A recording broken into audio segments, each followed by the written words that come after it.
podcast. I am excited about this morning with the guest that we have here with us today. But just real quickly, and just a reminder that here at the Center Church, I'll put it on the screen there. We gather for service on Sunday mornings, every Sunday. Yeah, I believe every Sunday at 11:15 a.m. here at 2019 Fraser Street in the middle of South Modesto. So if you feel like coming by, just come on by. And you could also look at the Center Modesto. That's our Facebook page, our Instagram. Still kind of learning about all these different platforms, but you could go on there and watch live as well. So today I have with me, well, Manny is not here today, Emmanuel Escamilla, but Nancy Martinez and Jose Burrell. They are the founders of Debrief, an organization who is on a mission to amplify the voices of underserved communities everywhere. So that's what they're doing, and so I'm pretty excited. So if you hear any kind of strange noises, that's coming from Jose Burrell. Thank He's you, in thank you. charge of all the little sounds. Yes, there we go. So we're just going to get right to it and just talk about what's happening. And so one of the first questions I have, and either one could start, and that is, can you recall a specific moment or maybe even an experience that triggered you to be more involved with community work? I'm gonna let Jose take this one first. Definitely. Yeah. I got something up my sleeve just about that. Yeah, I actually do recall. It was actually a series of instances. So not many people know this, but I used to be an altar server when I was 12 years old, and I stopped being an altar server when I was 19 years old. So that's a span of about 7 years. So with that, I had so much more free time, and since I've just devoted so much time as like assisting mass services, I really found a hole within my life. I knew I didn't want to be an altar server no more, but I also knew that I needed to continue giving with my time. So little by little, I took a small vacation, um, aka just doing this everyday work that I do, and then uh, I was invited to a meeting at the Fairview Park. So Manos Unidas was already taking place, and with when and so and with that meeting, there was pozole verde specifically. So that stuff was super delicious. Oh, that's the wrong button. Wrong That's the button. wrong button. Priscilla is good. Yeah. Pozole is good. But yeah, so where I met Manuel Rivera, and he really shared with me the importance of community service, community work, and really building your network to better support you as you kind of grow. At that time, I definitely wanted to do counseling. I probably still want to do counseling to some certain extent, but that was the instance where I realized, wow, the power of community. I saw neighbors, friends, and family kind of sitting around a table and strategizing on how they could improve that park. So that really stood out to me because I thought, the county, the city really does most of that work. But this was an endeavor that community members really took on. So that really stood out to me and really pushed me to say, hey, I want to do more of this. Wow, that's awesome. What about you over there, Nancy? Yeah, I mean, so I think similar to Jose, there wasn't like a one moment where I knew I wanted to do something that gave back to the communities. But in high school, I was relatively involved in different extracurriculars, and I knew I wanted to go to college. Mm. Like that was my senior year. I was like, I want to go to college. My family is immigrant farm workers. Like I see that lifestyle. I've gotten raised with this lifestyle of struggling, living paycheck to paycheck. So I know I want to go to college and be successful. But in that senior year, also, I was taking classes at MJC, and I took a history class, and I learned about Emmett Till, which I don't know if you're all familiar with Emmett Till, but he was a young boy in the like mid 1900s, and he was accused of assaulting a white woman, and he was a black young man, and so he was killed. He was Oh just wow. like hazed, like it was awful. But I learned about that in that MJC class, and it completely changed like what I wanted to do and how I wanted to go about my life. Like there's so many injustices that happen to communities of color, and I'm just learning about this. Why didn't I learn about this in my high school classes? Like there's something wrong here. And so with that thought in mind, I went into college like I want to learn more about these injustices and things that happen to communities that I grew up around and that I am a part of.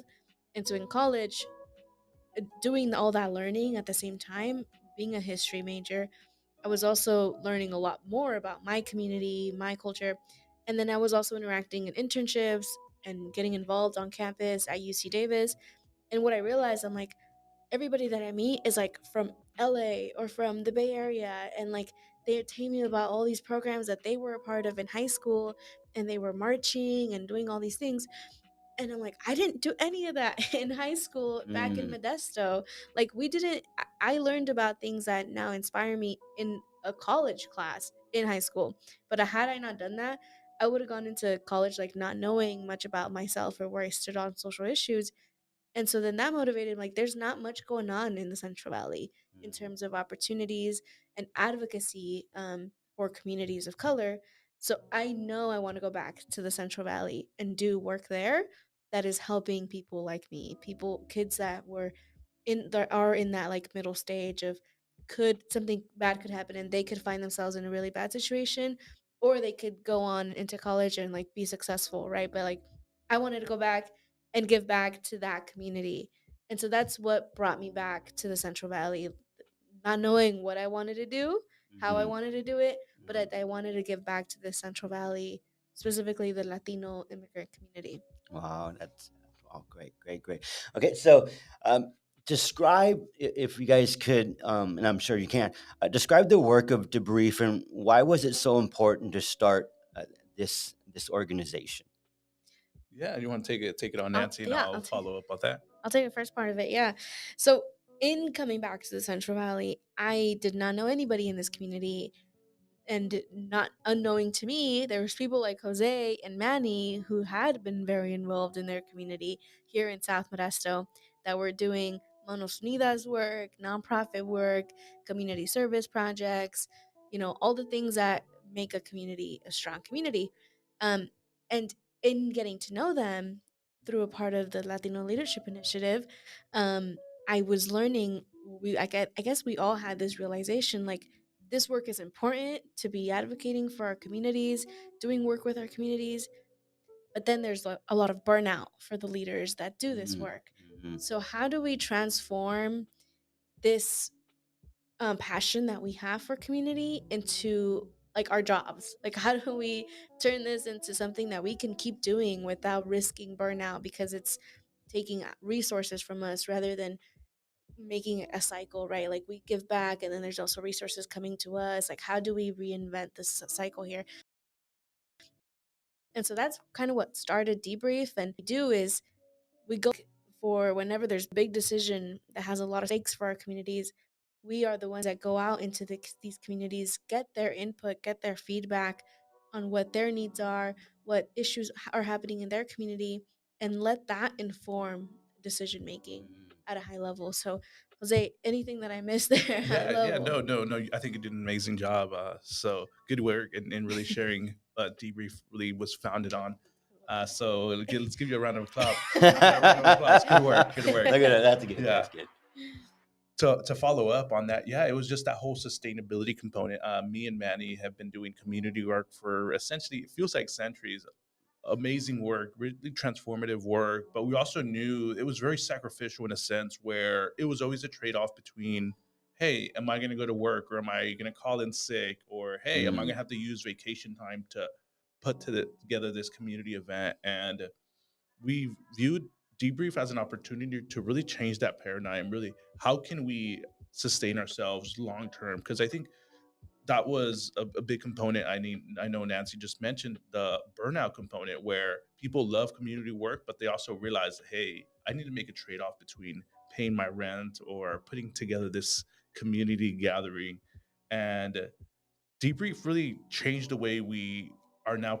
We really understood community work. We saw, hey, we could help sustain ourselves personally help sustain our families, and at the same time really bring transformative and positive change into the communities that really haven't historically gotten those. So it's really interesting in that way because not many companies could operate in this manner.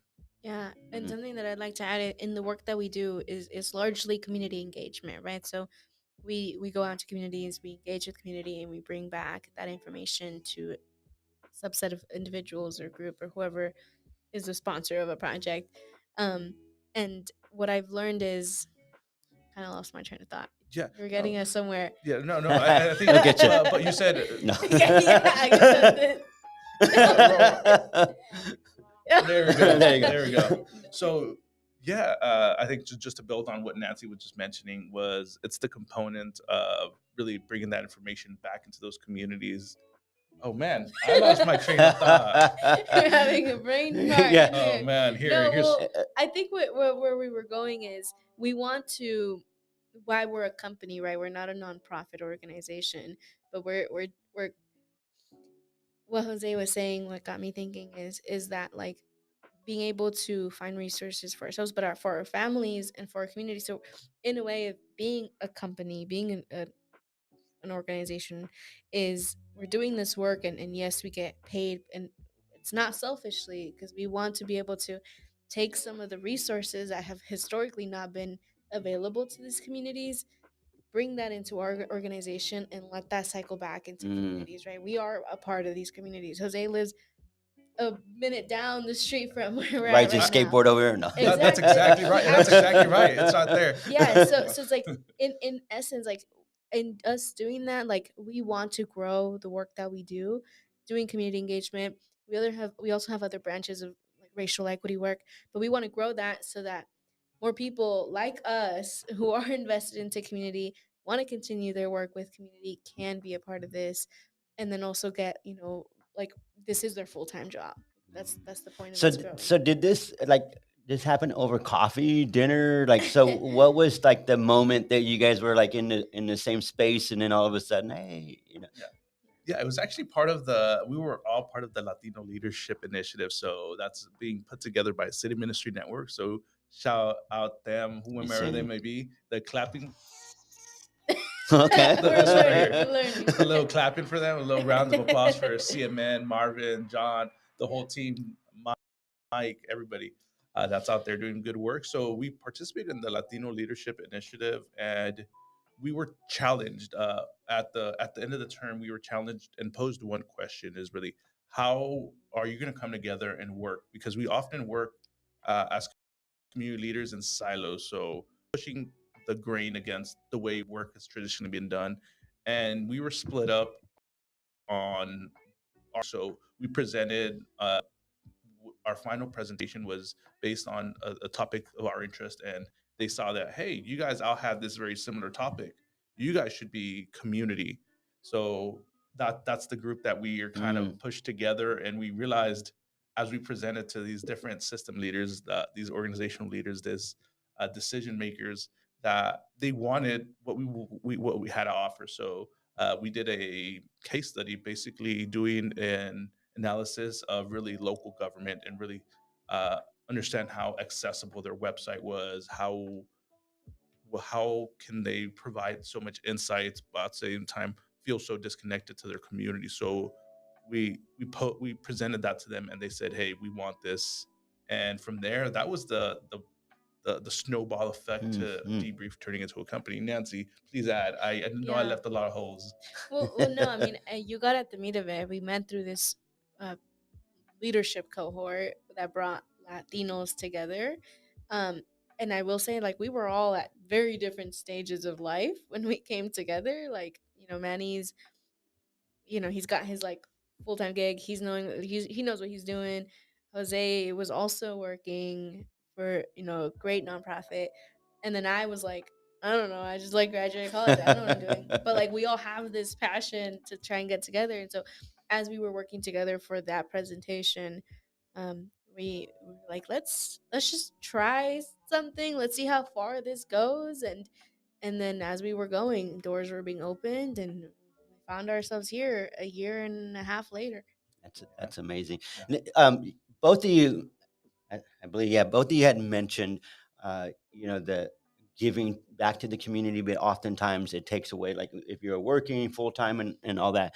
But you used the word burnout, right? Mhm. So I wanted to probably just for a minute, just ask. So, what do you two do to replenish yourselves? Because obviously this is a lot of work. It takes a lot of hours and time and those kinds of things. And so, what are you doing to make sure that burnout doesn't happen?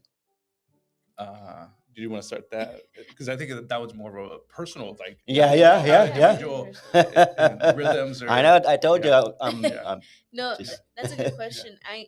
I feel like my answers are always really bad for this type of question. So Jose, you please yeah. model No, the oh way. yeah. Let me give you guys the PC version of it. What I personally do to recover, because of course we all know sometimes it's a 10-hour day, sometimes it's a 14-hour day. The work is very sacrificial in a sense where we're giving so much into community, being public speaking to to the individual communities, and really wanting what's best for them. And uh, what I personally do to kind of make sure I keep sane and keep satisfied and keep happy with the work I'm doing is I do a lot of outdoor recreation. So that Okay. looks at kayaking, that looks at camping, that looks at fishing. So anywhere I could essentially escape the real world, somewhere where your cell phone signal doesn't get reception and you won't get text messages. Where's this report? Or where is this document? Yeah, where's like all the Well, when you get that text message of where's that report, you didn't even start the report. So that's it's not good. That's not a good way of yeah. modeling. So Just kidding. very much so. It's very very much the outdoors for me. I try to enjoy what life has to offer and try to go fishing, try to go camping, and try to take the fresh bring in that fresh air. Okay. And that's also very much, if you think about it, it's slows down your whole life, thinking about being in this busy environment ecosystem and then going into the mountains where you essentially are associated with isolation. That's like perfect. Mhm, mhm. Great. Good. Good. Good. Good. I do something similar. Okay. In that I have at least one day where I'm like, Jose, Manny, don't bother me. Like this is my day, you know? Like I think we all have those days where it's just like our day. Because when you're running a business, it could easily be like a 7 day, Mm, 24 hours mhm, a day mhm, thing. And then, I respect that for people that do that. And in this work, that burnout is real. So you kind mhm, of do need to take mhm, breaks, right? So mhm. I mean, for me, yeah, like it's like me time. I'll go on drives, spend time with my siblings. Aside from debrief, I do a Girl Scout troop, and that can Mm. be a lot of work.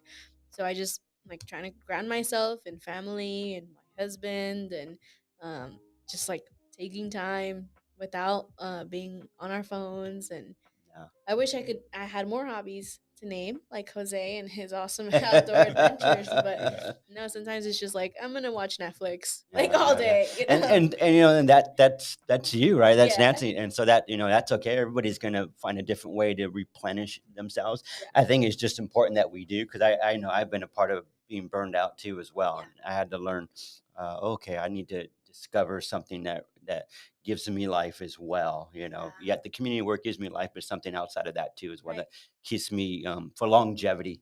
So that exactly. way, I'm my heart's still in the actual work that I'm doing and so forth. yeah. So Um, one thing I would like to add, just to build on what Nancy had just mentioned, and I think it's important to acknowledge, is that we're not just employees, but we're also supervisors, we're also managers, we're also HR within our company, because we all have different roles that we have to play. And Nancy said, "Hey, if we could, we'd probably be working 7 days a week, and the work would still not be finished because it's consistently ongoing, and you could easily get lost in the work." But to your point, Pastor Anthony, it's definitely imperative that we make sure that we rest, that we make sure that we spend time with our families, because the one thing you say yes to is another thing you're gonna have to say no to. So mhm, uh, mhm, Nancy's point of, oh, I want to spend time with my family, I want to spend time with my troops, like her saying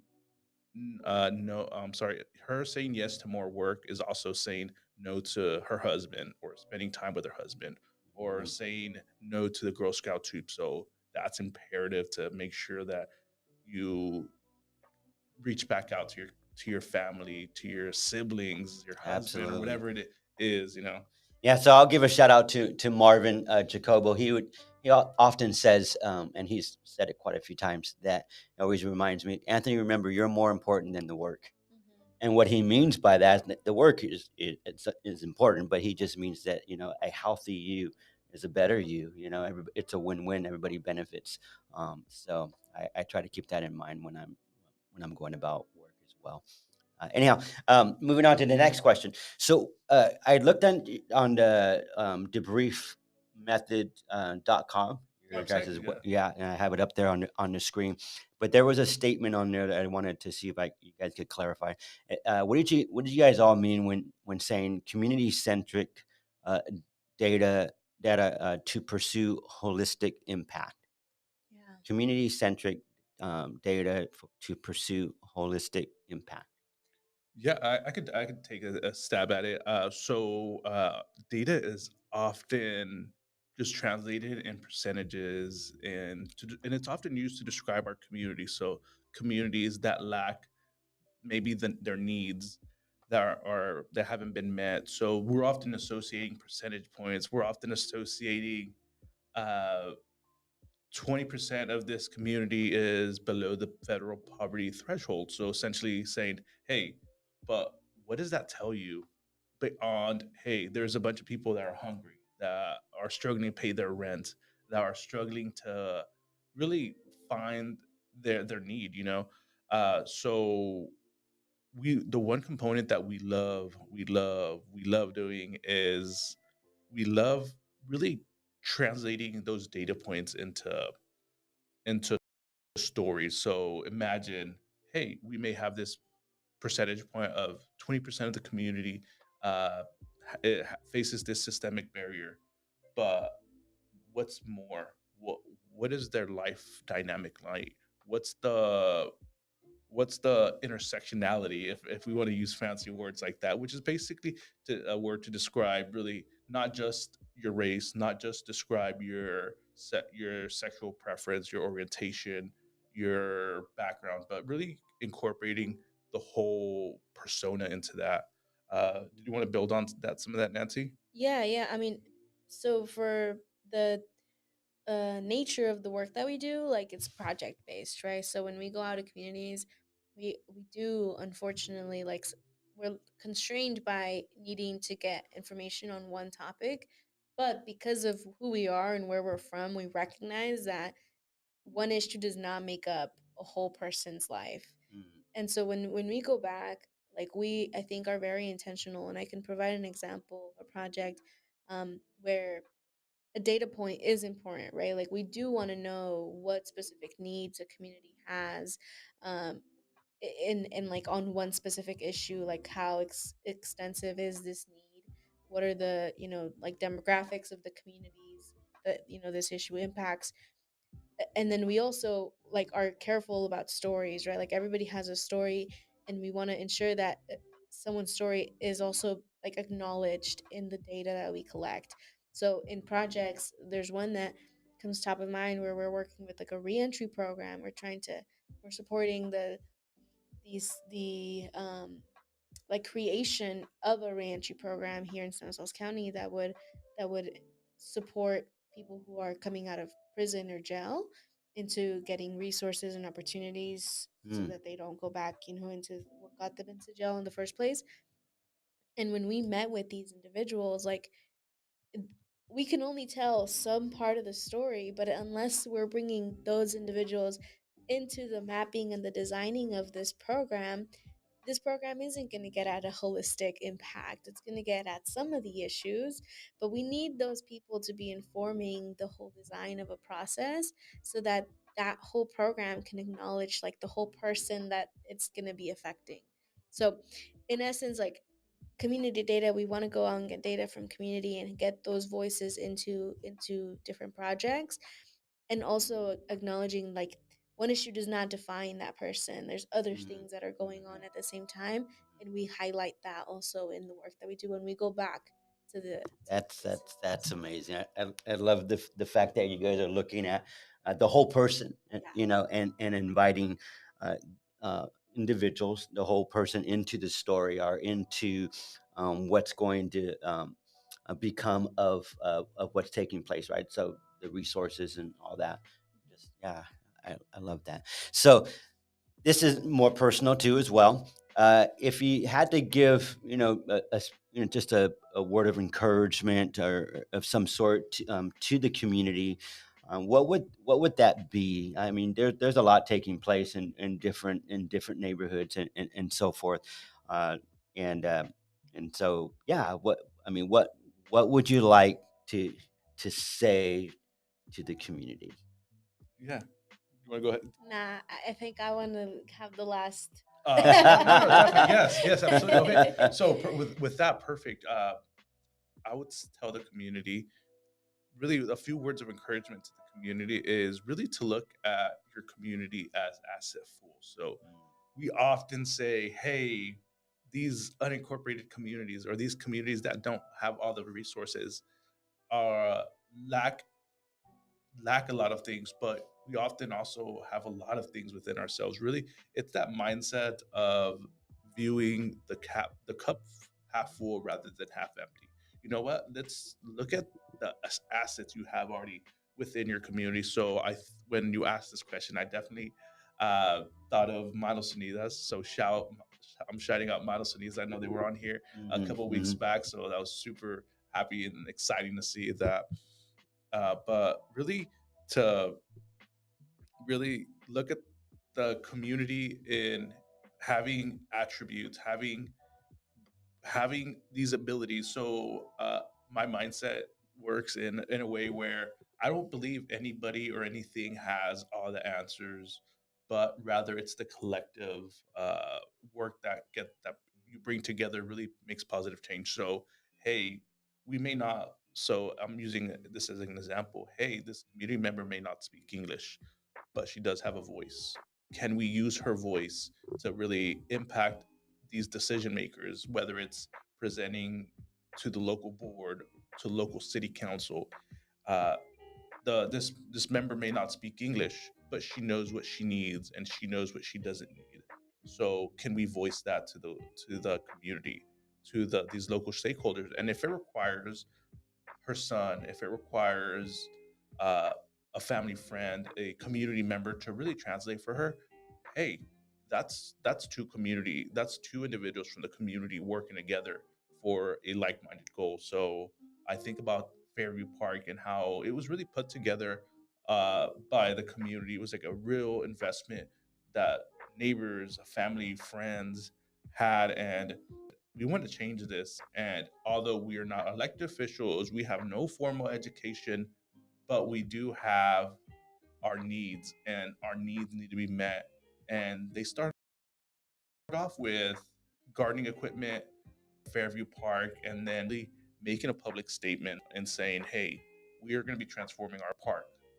We don't have these fancy titles of local government or whatever it is, but we do have assets, and if we leverage our assets one another, we could make and transform our community.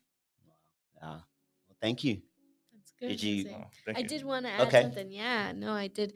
Um, I'm gonna quote a good friend, Yamile Valladolid, who's a awesome community leader here in Modesto, and she's Latina. She's a strong Latina woman. She's awesome, and she said something to me once of how we ask young, kids, like, who do you want to be or what do you want to be when you grow up? She's like, that doesn't. You don't know at that point.